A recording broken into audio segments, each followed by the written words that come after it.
There's a kind of tiredness that doesn't show in your face. You can still get up, still check boxes, still hold conversations, but inside, something feels off, a quiet depletion.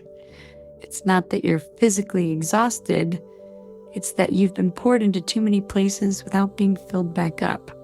It took me years to recognize that this was real, that emotional and energetic fatigue are just as real as a physical one, and maybe even heavier because they're harder to explain, especially when you're someone who seems fine. But beneath the surface, you're keeping it together for everyone, for everything, and it's wearing you thin. We live in a world that romanticizes doing. The more you give, the more you prove your worth. The more you say yes, the more likable you are. But what if constantly giving doesn't make you kind? It just makes you invisible to yourself. I used to believe that my energy should be bottomless, that if I was a good person, I'd always show up, always hold space, always be there. But let me tell you what that led to. Overwhelm that looked like silence, friendships that felt like obligations, resentment masked as niceness, and deep aching disconnection from myself. And that disconnection?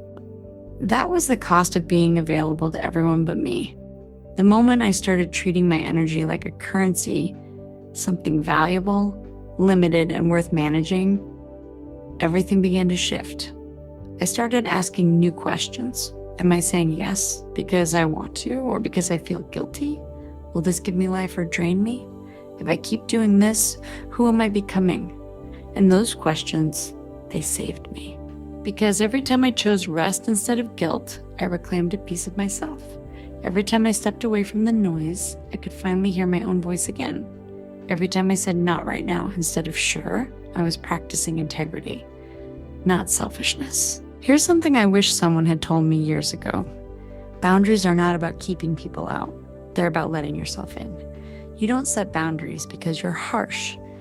You do it because you're soft, and you've learned that softness, when unguarded, can be taken for granted. You're allowed to protect the parts of you that get overstimulated. You're allowed to turn off your phone without guilt.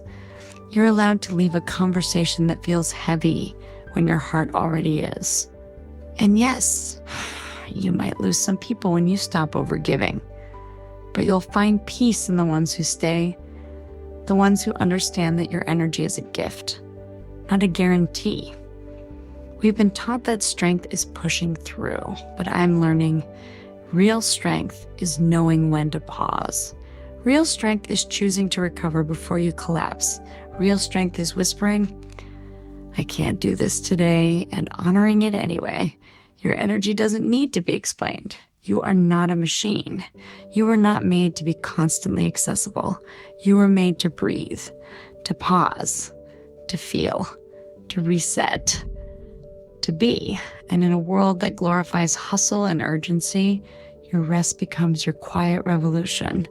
So if you're feeling stretched thin, if your soul feels noisy, even in silence, if your body is showing signs of exhaustion your mind is trying to ignore, this is your reminder. You are allowed to protect your energy like it matters because it does. You don't have to give just because someone expects you to.